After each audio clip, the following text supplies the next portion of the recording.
ఇందాక ఒప్పుకున్నావు కదా. ఇప్పుడు చెప్తున్నాను, నాకు నా భర్తే కావాలి, విడాకులొద్దు. నీ భర్త నువ్వంటే ఇష్టం లేదు, నీతో కలిసి కాపురం చేయను అంటున్నాడు. అయినా తాగుబోతూ తిరుగుబోతూ కాపురం ఎందుకు? విడాకులిచ్చి సంతోషంగా ఉండొచ్చు కదా. ఆయన ఎలాంటి వాడైనా సరే నాకు ఆయన కావాలి. నువ్వు కావాలంటే కోర్టు ఒప్పుకోవాలి కదమ్మా.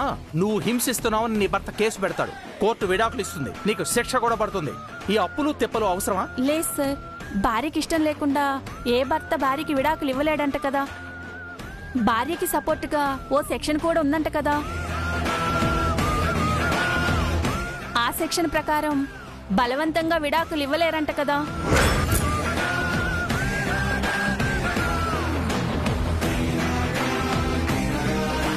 ఇదంతా నీకెవరు చెప్పారు? ఇంకెవరు? నీ మొదటి భార్య, కోడలు.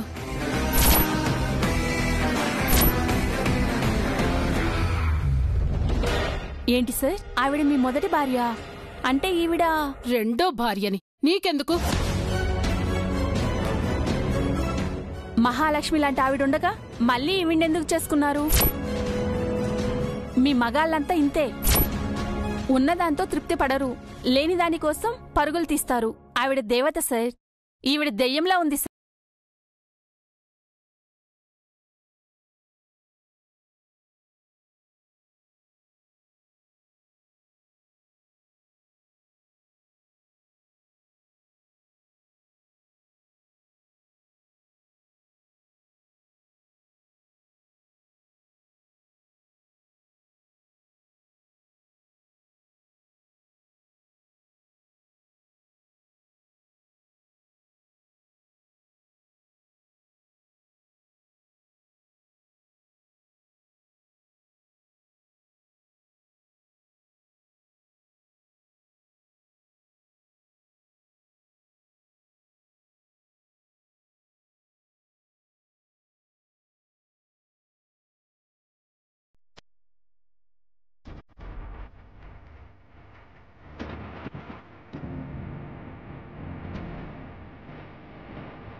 ప్రతాపం చూపించాల్సింది కోర్టులో కాదు ప్రసాద్, ఇంట్లో. క్లయింట్స్ కి ఎదురుపడుతుంది నువ్వు చెప్తే ఆ మహా తల్లి ఏకంగా క్లయింట్స్ కి సలహా ఇచ్చి మరీ కేసు లేకుండా చేసింది. ముందు ఆవిడ్ని అదుపులో పెట్టు. ఎక్కడా ఎక్కడా పనికి మాలిన పని మనిషి?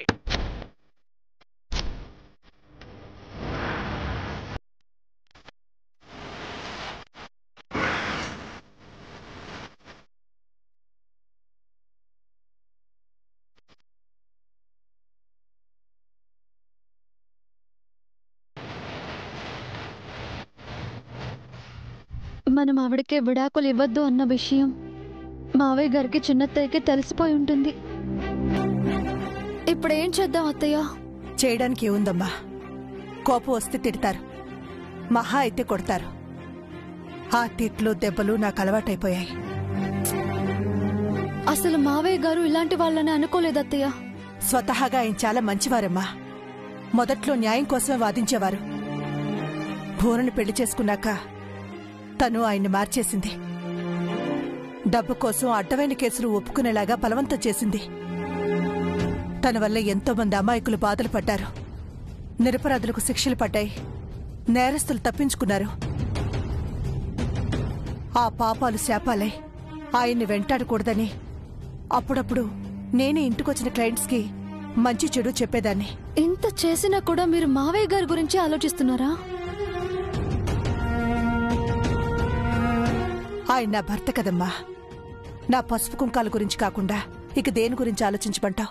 సుమిత్ర, సుమిత్ర, సుమిత్ర! వస్తున్నానండి. మీ మావగారు పిలుస్తున్నారు. ఏం జరిగినా సరే నువ్వు గదిలోనే ఉండమ్మా.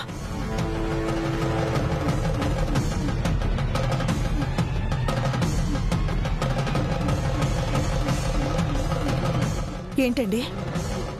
ఇందాక మన ఇంటికి 2 క్లయింట్స్ వచ్చారు. వాళ్లలో ఆడమనిషికి విడాకులు ఇవ్వద్దు అని నువ్వేమన్నా సలహా ఇచ్చావా?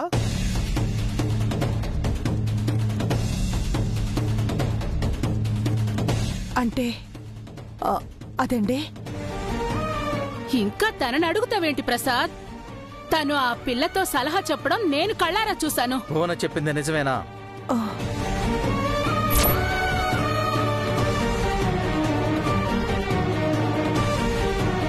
నీకెంత ధైర్యం ఉంటే ఇలా చేస్తావే? క్లయింట్ కంటపడొద్దని చెబితే ఏకంగా క్లయింట్కే సలహా ఇస్తావా? నీకేం తక్కువ చేశావని ఇలా చేశావు? ఉండటానికి గదిచ్చాం, కట్టుకోవడానికి బట్టిచ్చాం, తినడానికి తిండి కూడా ఇచ్చాం. తిరగ వస్తుంటే తిని తరగట్లేదా నీకు? ఇంటికొచ్చిన క్లయింట్స్ ను చెడగొడతావా? తినే కంచెల్లో మట్టి వేస్తావా? నువ్వుండు భువనా. ఏం చూసుకునే నీకింత ధైర్యం? ఎక్కడి నుంచి వచ్చింది నీకు ఈ పొగరు? నీ కొడుకున్నాడన్న అండ చూసుకుని నాకు ఎదురు చెప్తున్నావా? నన్నే ధిక్కరిస్తున్నావా? లేదండి, అన్యాయంగా ఒక అమాయకురాల జీవితం నాశనం అవడం ఎందుకని. విన్నావా ప్రసాద్? నువ్వు అన్యాయం చేస్తున్నావట, తను న్యాయం చేస్తోందట. ఇంకా నయ్యం, నువ్వు లాయర్వైతే తను జడ్జి అనలేదు. ఏదో రోజు ఆ మాట కూడా అంటుంది. నీలాంటి పనికి మాలిన దాన్ని ఇంట్లో ఉండనివ్వటమే తప్పు. నేనేం చేసినా పాపం లేదు. నేను చేసిన తప్పే అయితే నన్ను కొట్టి మీ కోపం చల్లార్చుకోండి. విన్నావా ప్రసాద్? నువ్వు తనని దండించలేని చేతగాని వాడివంటుంది. ఎంత పొగరే నీకు! నిన్ను మావయ్య!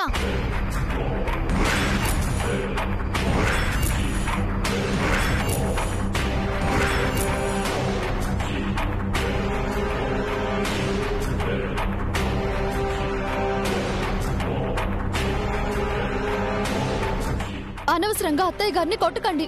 అది చెప్పడానికి నువ్వెవరివి? మావయ్య గారికి, అత్తయ్య గారికి, మీకు కోడల్ని. నా భార్యని నేను కొడతాను, అడగటానికి నువ్వెవరో? ఏం తప్పు చేసిందని అత్తయ్య గారిని మీరు దండించాలనుకున్నారు? ఆ తప్పు అత్తయ్య గారు చేయలేదు. విడాకులు తీసుకోవద్దు అని ఆ అమ్మాయికి చెప్పింది నేను మావయ్య.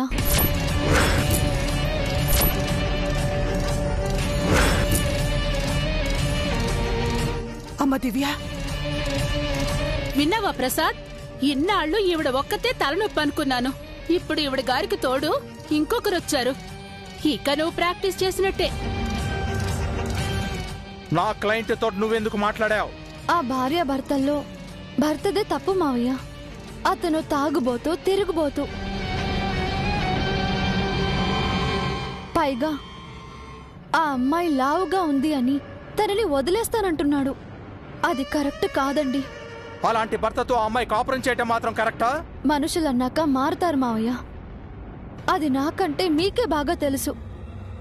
మంచివారు చెడ్డవారు కావచ్చు, చెడ్డవారు మంచివారు కావచ్చు. దేనికైనా సమయం ఇవ్వాలి. ఓపిక పడితే మంచి ఫలితాలొస్తాయని అంటారు కదా. 3 లక్షలు పోయాయి, అవి ఎవరిస్తారు? మనుషుల జీవితాల కన్నా డబ్బులు విలువైనవి కావత్తయ్యా. భర్తతో విడిపోయి ఆ అమ్మాయి బాధపడటం మంచిదా? భర్త ఎలాంటి వాడైనా కలిసే ఉండి మార్చుకుని సంతోషంగా ఉండటం మంచిదా? ఏది మంచో ఏది చెడో నువ్వు నాకు చెప్తున్నావా? మంచి చెడు ఎప్పుడో కలిసిపోయాయి అత్తయ్య. మంచి పక్కనే చెడు, చెడు పక్కనే మంచి ఉంటున్నాయి. అవును మావయ్య గారు, మీకు చెప్పేంత దాన్ని నేను కాదు. మీరు లా చదివేటప్పుడు న్యాయాన్ని గెలిపించాలి, మంచి వాళ్ళని కాపాడాలి అన్న ఆవేశం, ఉద్రిక్తత మీలో ఉండే ఉంటుంది. ఆ పట్టుదలతోనే మీరు లాయర్ అయ్యుంటారు. మీ కష్టం, మీ కృషితో నీతి న్యాయం వైపు నిలబడి వాదించి గెలిపించి ఉంటారు.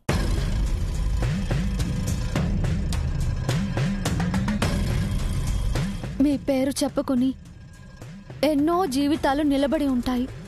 సంతోషంగా బ్రతుకుతూ ఉంటారు. మిమ్మల్ని చూసి న్యాయదేవత కూడా గర్వపడి ఉంటుంది. మీరు ఎటువైపు వాదిస్తే అటువైపు న్యాయం ఉంటుంది అని జడ్జిలు నమ్మి ఉంటారు. ఏంటమ్మా, ఆ విషయం మాకు తెలియదని నువ్వు చెప్తున్నావా? మీకు తెలియదని కాదత్తయ్య,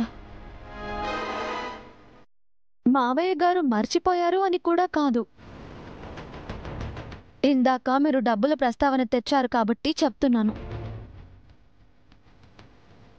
మావయ్య గారిని నమ్మి ఇక్కడి వరకు వచ్చిన వారికి దొరికే న్యాయం కంటే మించిన సంపద ఏదీ లేదు.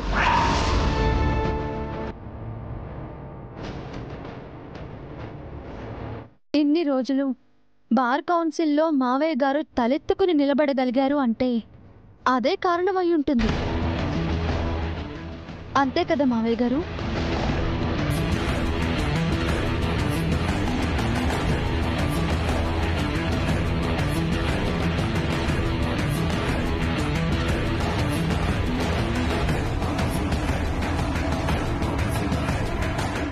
జరిగిన దాంట్లో అత్తయ్య తప్పేమీ లేదు.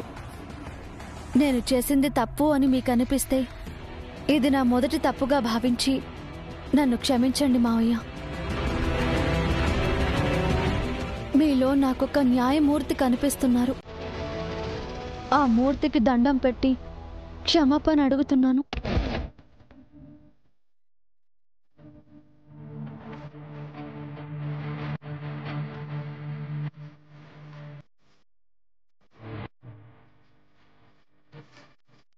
It's okay. ఇంకెప్పుడు నా క్లయింట్స్ విషయాల్లో ఇన్వాల్వ్ కావద్దు. నేనేం చేయాలో నాకు బాగా తెలుసు. Mind it.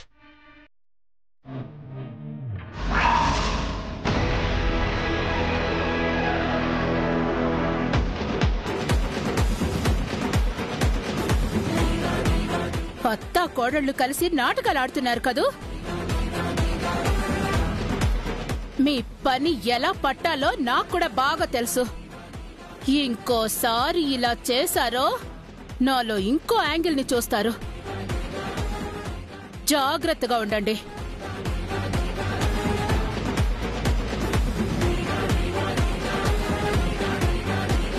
ఏంటమ్మా ఇలా చేశావు? ఎందుకు తప్పు నీ మీద వేసుకుని మాటలు పడ్డావు? ఇందాక మీరే చెప్పారు కదా, స్వతగా మావయ్య గారు మంచివారు అని. ఆయనలోని ఆ మంచిని గుర్తు చేశాను అంతే.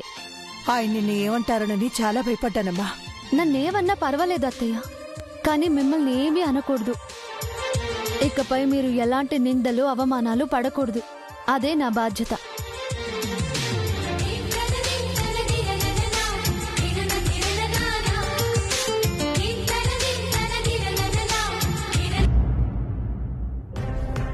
మీరు లా చదివేటప్పుడు న్యాయాన్ని గెలిపించాలి, మంచివాళ్ళని కాపాడాలి అనే ఆవేదన, ఉద్రిక్తత మీలో ఉండే ఉంటాయి.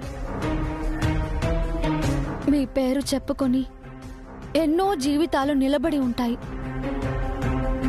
మీరు ఎటువైపు వాదిస్తే అటువైపు న్యాయం ఉంటుంది అని జడ్జిలు నమ్మి ఉంటారు.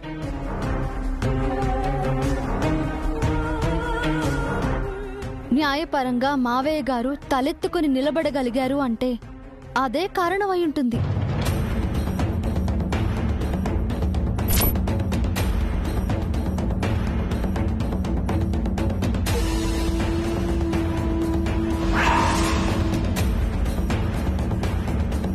కాఫీ తీసుకోండి.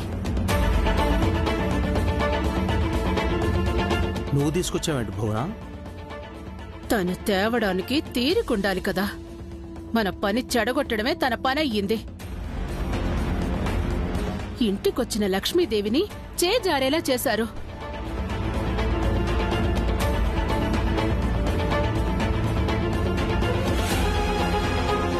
ఈ ఇంటికి కోడలొచ్చిందో లేక కోడలి రూపంలో కొరివిదయం వచ్చిందో అర్థం కావడం లేదు. బాగా మాటకారులా ఉంది. నువ్వేం తన మాటలకి డిస్టర్బ్ కావద్దు ప్రసాదు. తను చేసింది ముమ్మాటికి తప్పే. అది కాదు భువనా, తను చేసింది ముమ్మాటికి తప్పే. కానీ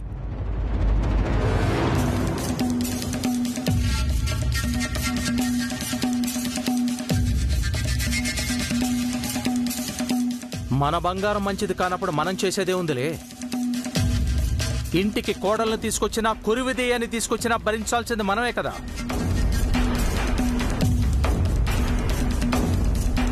ఏ జన్మలోనో ఏదో పాపం చేసుంటారు.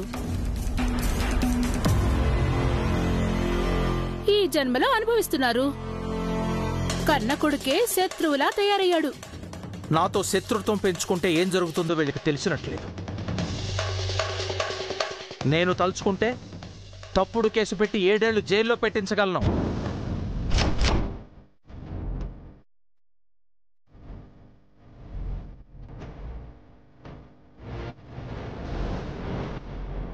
అనేదేదో సూటిగా అనండి నాన్న. ఈ డొంక తిరుగుడంతా ఎందుకు? ఏవైనా అంటే ఎవరు పడుతున్నారు బాబు? ఎదురు తిరుగుతున్నారు. ఇప్పుడు ఎవరెదురు తిరిగారు పిన్ని? ఇంకెవరో నీ పెళ్ళాం, మీ అమ్మ నా మాటకు విలువ లేకుండా చేస్తున్నారు. ఏం చేశారు? ఇంటికొచ్చిన క్లయింట్స్ కి చాడీలు సలహాలు చెప్పి చెడగొట్టారు. 3 లక్షలు నష్టం చేశారు. అది నువ్విస్తావా లేక మీ అమ్మ భార్య ఇస్తారా? అసలేం జరిగిందో అది చెప్పండి. ఏముంది, ఒక భార్యాభర్త విడాకులు కావాలని నా దగ్గరకు వచ్చాను. భర్త విడాకులు కావాలని, భార్య వద్దని ఏదో విధంగా కన్విన్స్ చేసి ఆవిడ్ని విడాకులకు ఒప్పించాను. కానీ నీ భార్య అతని భార్య దగ్గరికి వెళ్ళి నీతి బోధలు చెప్పి విడాకులు వద్దనేలా చేసింది. మంచి పనే కదా చేసింది. మీ నాన్నగారి పనిలో తనెందుకు వేలు పెట్టాలి? భార్యాభర్తలు కలిసి ఉండటం మీకు ఇష్టం ఉండదు కదా. కాపురాల్లో నిప్పులు పోసి విడగొట్టడమే కదా మీ పని. విన్నావా ప్రసాద్? నీ కొడుకు నిన్నెంత మాట అంటున్నాడు. నువ్వంట జంటల్ని విడదీస్తున్నావట. ఆయన విడదీశారో లేదో గాని మీరైతే మా అమ్మను నాన్నను విడదీశారు కదా. ఏం మాట్లాడుతున్నావురా? తను విడదీయటం ఏమిటి? ఈవిడ రాకముందు మా అమ్మ నీకు భార్య నాన్న. ఈవిడొచ్చాక మా అమ్మ మీకు పని మనిషి అయింది. దానికన్నా రుజువు ఇంకేం కావాలి మీకు? దానికి నా భార్య అయ్యే అర్హత లేదు. తాళి కట్టాక భార్య నాన్న. తనలో లోపాలున్నా బలహీనతలున్నా రాజీ పడాలి, సరిదిద్దుకోవాలి. అంతేకాని మరో పెళ్లి చేసుకుని మొదటి పెళ్లిని భార్యని అవమానించకూడదు. బాగుంది ప్రసాద్. గుడ్డొచ్చి కోడిని వెక్కిరించినట్టు నీ కొడుకు నీకే నీతులు చెప్తున్నాడు. ఇందాక నీ కోడలు, ఇప్పుడు నీ కొడుకు. The great lawyer Lagadapati Rajendra Prasad గారి గౌరవం, పరువు గంగలో కలిసిపోయాయి. మేమేం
పెట్టుకోండి.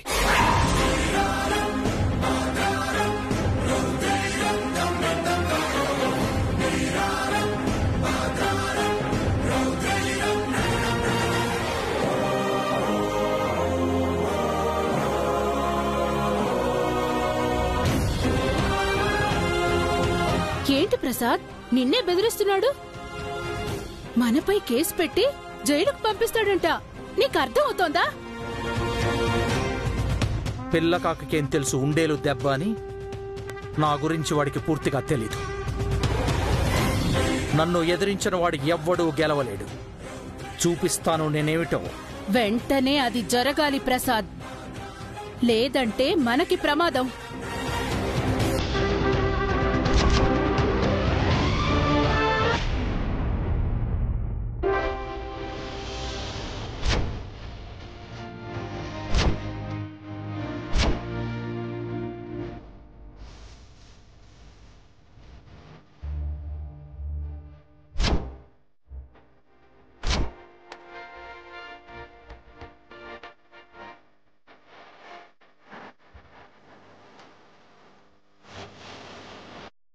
ఏంటత్తయ్యా?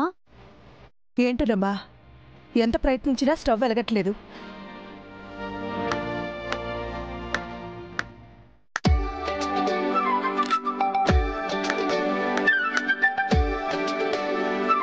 ఎందుకురా చప్పట్లు కొడుతున్నావు? జాబ్ వచ్చిందేమో అత్తయ్య, అంతేనా అండి? లేదండి, ఇందాక మీరు చేసిన పనికి మెచ్చుకుంటూ చప్పట్లతో అభినందిస్తున్నాను. నేను చేసిన పని ఏంటి? అదేనమ్మా, ఇందాక ఆ అమ్మాయితో విడాకులు తీసుకోవద్దని చెప్పాం కదా, దాని గురించి చెప్తున్నాడు. కరెక్ట్. అవునా? మరి ఆ విషయం మీకెలా తెలుసు అత్తయ్య? నా కొడుకు మనసు గురించి నాకు తెలియదమ్మా. అంతేకాకుండా ఈ విషయంలో ఆయన భూన గొడవ పడుతూ ఉండుంటారు. అది వీడు వినుంటాడు. అంతేనా హర్ష? కరెక్ట్గా క్యాచ్ చేసావమ్మా. పిన్నికి నాన్నకి చాలా గట్టిగా వార్నింగ్ ఇచ్చొచ్చాను. అమ్మో, ఆయన్నేమన్నావురా? నువ్వేం భయపడకమ్మా, ఆయనకేం చెప్పాలో అదే చెప్పాను.